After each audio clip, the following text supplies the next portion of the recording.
کیا شیعہ ہمیشہ سے موجود تھے؟ آخر وہ محرم میں ماتم کیوں کرتے ہیں؟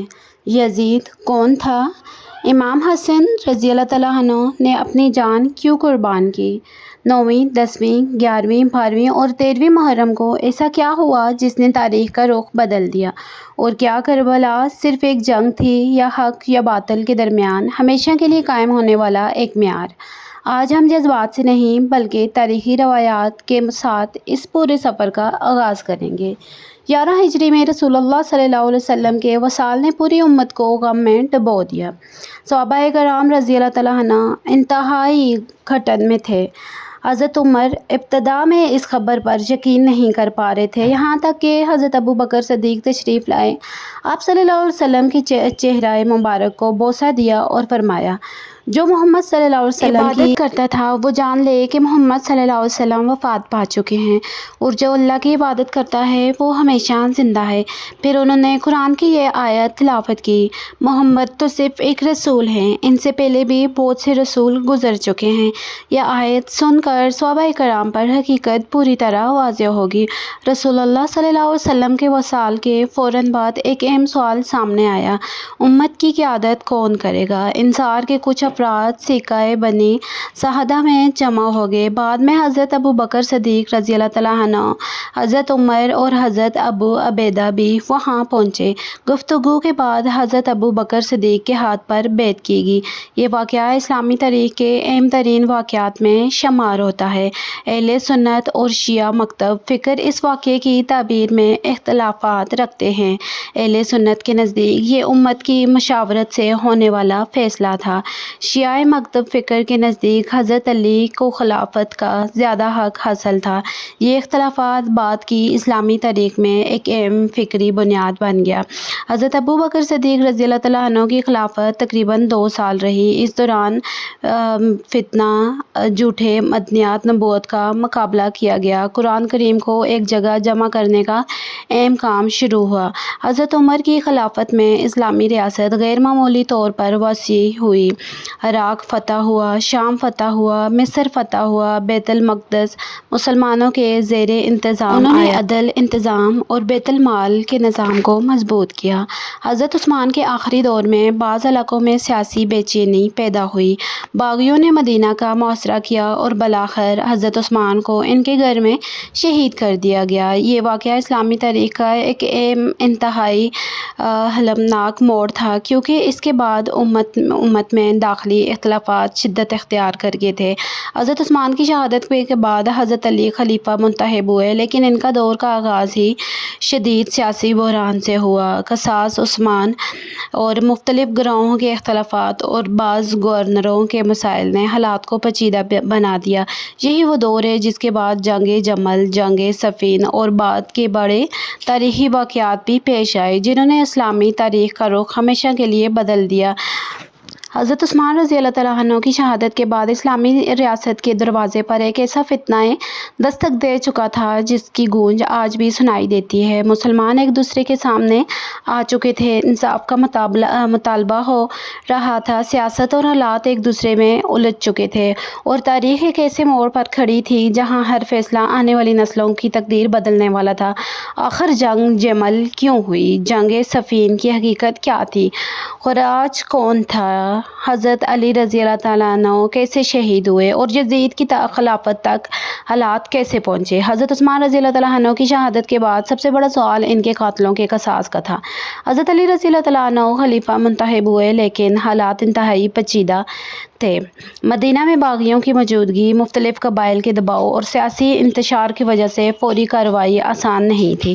دوسری طرف ام المؤمنین حضرت عائشہ رضی اللہ تعالیٰ عنہ، حضرت طلحہ رضی اللہ تعالیٰ عنہ اور حضرت زبیر کا موقف تھا کہ پہلے قاتلوں کو سزا دی جائے، پھر حالات معمول پر آ جائیں گے۔ تاریخی روایات کے مطابق دونوں فریقوں کے درمیان صلح کی امید پیدا ہو گئی تھی، لیکن رات کے وقت کچھ شرپسند عناصر نے حملہ کر دیا، جس کے بعد غلط فہمیاں بڑھیں اور جنگ چھڑ گئی۔ اس جنگ کو جنگ جمل کہا جاتا ہے، کیونکہ حضرت عائشہ رضی اللہ تعالیٰ عنہ ایک اونٹ پر سوار تھی۔ جنگ کے اختتام پر حضرت علی رضی اللہ تعالیٰ عنہ نے حضرت عائشہ رضی اللہ تعالیٰ عنہ کے ساتھ انتہائی احترام کا برتاؤ کیا اور انہیں مکمل عزت کے ساتھ مدینہ واپس پہنچا دیا گیا۔ چند ہی عرصے بعد شام کے گورنر حضرت معاویہ رضی اللہ عنہ نے بھی حضرت عثمان کے قاتلوں کے قصاص کا مطالبہ کیا۔ حضرت علی رضی اللہ عنہ اور حضرت معاویہ رضی اللہ عنہ کے درمیان اختلاف بڑھا اور 37 ہجری میں دریائے فرات کے قریب صفین کے مقام پر دونوں لشکر آمنے سامنے آ گئے۔ جنگ کئی دن جاری رہی۔ حضرت علی رضی اللہ عنہ کے لشکر کو برتری حاصل ہونے لگی تو مخالف لشکر کے بعض افراد نے نیزوں پر قرآن بلند کر دیے اور تخلیق کی درخواست کی۔ حضرت علی رضی اللہ عنہ کے بعض ساتھیوں نے تحکیم قبول کرنے پر زور دیا، حالانکہ بعض روایات کے مطابق حضرت علی اس فیصلے سے مطمئن نہیں تھے۔ تحکیم کا نتیجہ وہ نہ نکلا جس کی امید کی جا رہی تھی اور امت میں اختلافات مزید گہرا ہو گیا۔ حضرت علی رضی اللہ عنہ کے لشکر کا ایک گروہ بعد میں تحکیم کے فیصلے سے ہی ناراض ہو گیا۔ انہوں نے نعرہ لگایا، حکم صرف اللہ کا ہے۔ یہ گروہ بعد میں خوارج کے نام سے مشہور ہوا۔ انہوں نے نہ صرف حضرت علی رضی اللہ عنہ بلکہ حضرت معاویہ رضی اللہ عنہ اور دیگر مسلمانوں کو بھی شدید تنقید کا نشانہ بنایا اور بعض کو کافر قرار دیا گیا۔ حضرت علی رضی اللہ عنہ پہلے انہیں سمجھانے کی کوشش کی، لیکن جب انہوں نے مسلح بغاوت کی تو نہروان کے مقام پر ان کے خلاف کارروائی کی گئی۔ 17 رمضان 40 ہجری کی صبح حضرت علی رضی اللہ عنہ مسجد کوفہ میں نماز فجر کے لیے تشریف لائے۔ اسی دوران ایک خارجی عبد الرحمن بن ملجم نے زیر آلود تلوار سے حملہ کیا۔ حضرت علی رضی اللہ عنہ شدید زخمی ہوئے اور 2 دن بعد شہادت پا گئے۔ ان کے آخری کلمات میں اللہ کا ذکر اور صبر کی تلقین ملتی ہے۔ اہل سنت اور شیعہ دونوں حضرت علی رضی اللہ عنہ کو اسلام کی عظیم ترین شخصیات میں شمار کرتے ہیں، اگرچہ ان کے بعض تاریخی اور اعتقادی مسائل کی تشریح میں اختلافات پایا جاتا ہے۔ حضرت علی رضی اللہ عنہ کی شہادت کے بعد حضرت حسن رضی اللہ عنہ خلیفہ منتخب ہوئے۔ کچھ عرصہ بعد حضرت حسن رضی اللہ عنہ نے حضرت معاویہ رضی اللہ عنہ سے صلح کر لی۔ اس صلح کا مقصد مسلمانوں میں خوفزدگی کو روکنا تھا۔ رسول اللہ صلی اللہ علیہ وسلم کی ایک معروف حدیث کا مفہوم ہے کہ آپ صلی اللہ علیہ وسلم نے حضرت حسن کے بارے میں فرمایا کہ اللہ ان کے ذریعے مسلمانوں کے 2 بڑے گروہوں میں صلح کرائے گا۔ یہ پیشن گوئی پوری ہوئی۔ 60 ہجری میں حضرت معاویہ رضی اللہ عنہ کا انتقال ہوا۔ ان کے بعد ان کے بیٹے یزید نے اقتدار سنبھالا۔ یہیں سے ایک نیا اختلافات پیدا ہوا۔ حضرت حسین بن علی رضی اللہ عنہ، حضرت عبداللہ بن زبیر رضی اللہ عنہ اور بعض دیگر جلیل القدر شخصیات نے یزید کی بیعت نہیں کی۔ اس کے اسباب میں سیاسی، انتظامی اور اصولی اختلافات شروع تھے، جن کی تفصیل مختلف تاریخی مصادر میں مختلف انداز سے بیان ہوئی ہے۔ یہی اختلاف بعد میں واقعہ کربلا کا پس منظر بنا۔ حضرت زینب بن علی رضی اللہ عنہ حضرت علی اور حضرت فاطمہ کی صاحبزادی اور رسول اللہ صلی اللہ علیہ وسلم کی نواسی تھی۔ علم، صبر، شجاعت اور فصاحت میں ان کا بلند مقام بیان کیا جاتا ہے۔ کربلا کے بعد انہی کی استقامت، خطبات اور قیادت نے اہل بیت کے پیغام کو زندہ رکھنے میں اہم کردار ادا کیا۔ ہمیں سن 60 ہجری میں لے آئی ہے۔ مدینہ میں ایک خاموش انکار ہو چکا تھا۔ امام حسین رضی اللہ عنہ نے یزید کی بیعت قبول نہیں کی تھی۔ کوفہ سے خطوط آنے شروع ہو گئے تھے۔ مسلم بن عقیل روانہ ہونے والے تھے اور چند ہی دن بعد تاریخ کا سب سے دردناک باب شروع ہوگا۔ یہی وہ سفر ہے جو ہمیں 7، 8، 9 اور 10 محرم کی طرف لے جائے گا۔ اب بات کرتے ہیں کہ مدینہ سے مکہ، مکہ سے کربلا، مسلم بن عقیل اور 9ویں 10ویں محرم کے واقعات کی۔ سب سے پہلے بات کرتے ہیں کہ 60 ہجری میں حضرت معاویہ بن رضی اللہ عنہ کے انتقال کے بعد یزید نے مدینہ کے گورنر کی ہدایت دی کہ نمایاں شخصیات سے بیعت لی جائے گی۔ تاریخی روایات کے مطابق حضرت حسین رضی اللہ عنہ نے فوراً بیعت نہیں کی۔ ان کا موقف یہ تھا کہ اس کی نوعیت کا معاملہ کھلے عام اور مشاورت کے ساتھ ہونا چاہیے، نہ کہ دباؤ میں۔ اسی دوران انہوں نے مدینہ چھوڑنے کا فیصلہ کیا تاکہ حرمت مدینہ میں کسی خونریزی کا اندیشہ نہ ہو۔ حضرت حسین رضی اللہ عنہ اپنے اہل بیت خانہ اور چند وفادار ساتھیوں کے ساتھ مکہ مکرمہ روانہ ہوئے۔ یہ سفر خاموش تھا، مگر تاریخ جانتی تھی کہ یہ سفر معمول کا سفر نہیں، مکہ پہنچ کر آپ نے کئی ماہ قیام کیا۔ اسی دوران کوفہ سے بڑی تعداد میں خطوط موصول ہوئے جن میں لوگوں نے آپ کی دعوت قبول کی، آپ کو کوفہ آ کر قیادت سنبھالیں۔ حضرت حسین رضی اللہ تعالیٰ عنہ نے صورتحال جاننے کے لیے اپنے چچا زاد بھائی حضرت مسلم بن عقیل رضی اللہ تعالیٰ عنہ کو کوفہ بھیجا۔ ابتدا میں ہزاروں لوگوں نے ان کے ہاتھ پر بیعت کی اور حمایت کا یقین دلایا، لیکن حالات اس وقت بدل چکے تھے جب نئے گورنر کے طور پر عبید اللہ بن زیاد کو کوفہ پہنچا۔ اس نے سخت اقدامات کیے، قبائلی سرداروں پر دباؤ ڈالا اور لوگوں کو خوفزدہ کیا۔ نتیجہ حضرت مسلم بن عقیل رضی اللہ تعالیٰ عنہ تنہا رہ گئے۔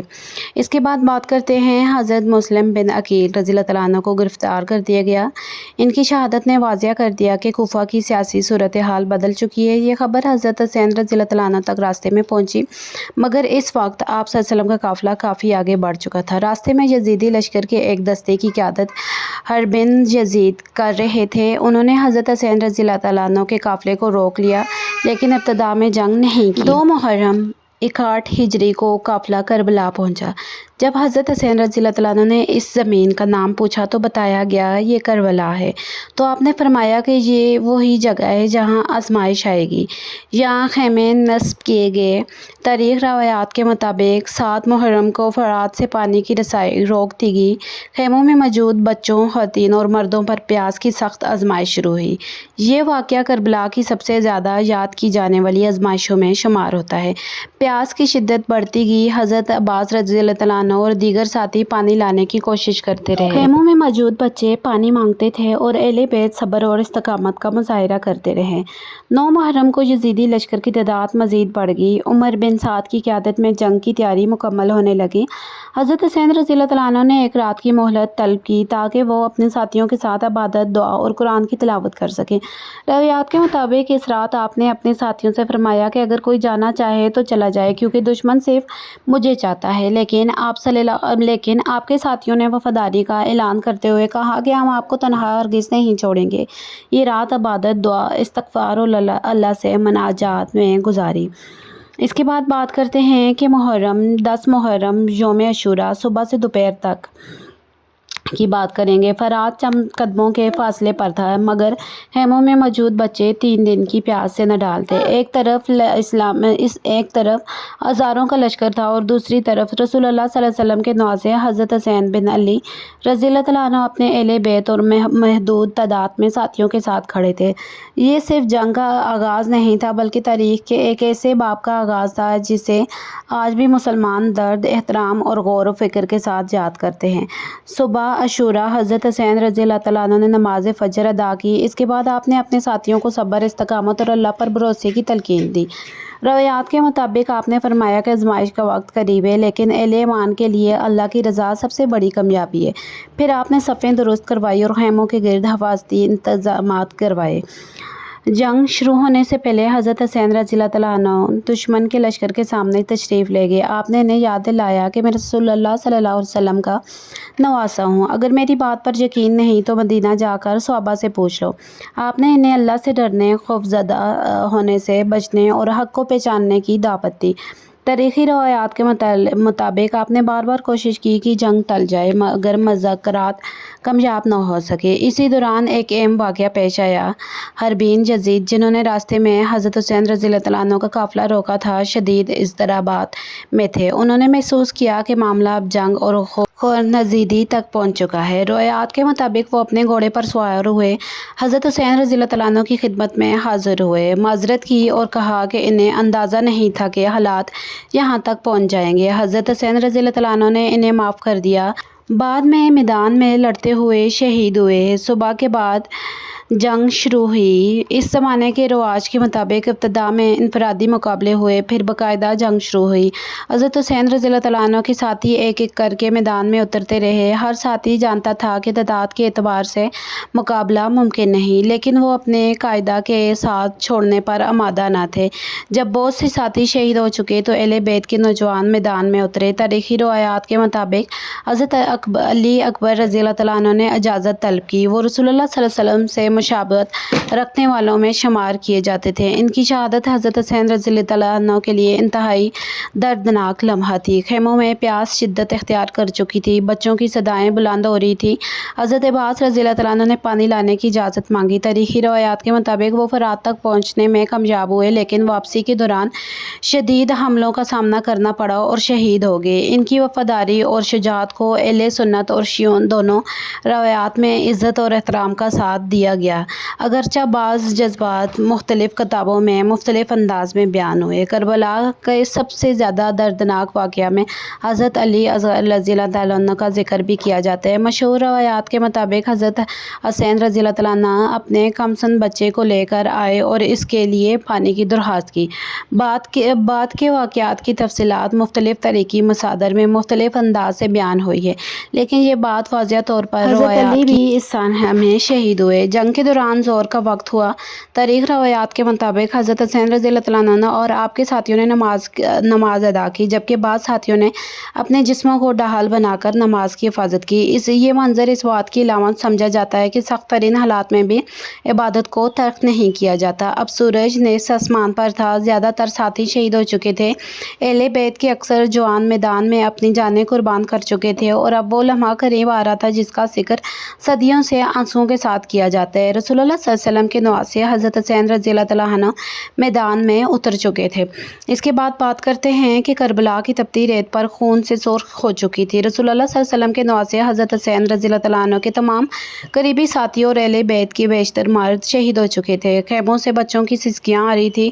فرات قریب تھا مگر پیاس ابھی باقی تھی، اور تاریخ ایک ایسے لمحے کی طرف بڑھ رہی ہے جس نے صدیوں تک مسلمانوں کے دلوں کو غمگین رکھا تھا۔ تاریخ روایات کے مطابق جب آپ کے ساتھ زیادہ تر ساتھی شہید ہو چکے تو حضرت حسین رضی اللہ تعالیٰ عنہ میدان جنگ میں اتر چکے تھے۔ اس سے پہلے بھی آپ نے کئی مرتبہ مخالف لشکر کو نصیحت کی، انہیں رسول اللہ صلی اللہ علیہ وسلم کے ساتھ اپنے تعلق کی یاد دلائی اور خوشنودی سے باز رہنے کی دعوت کی۔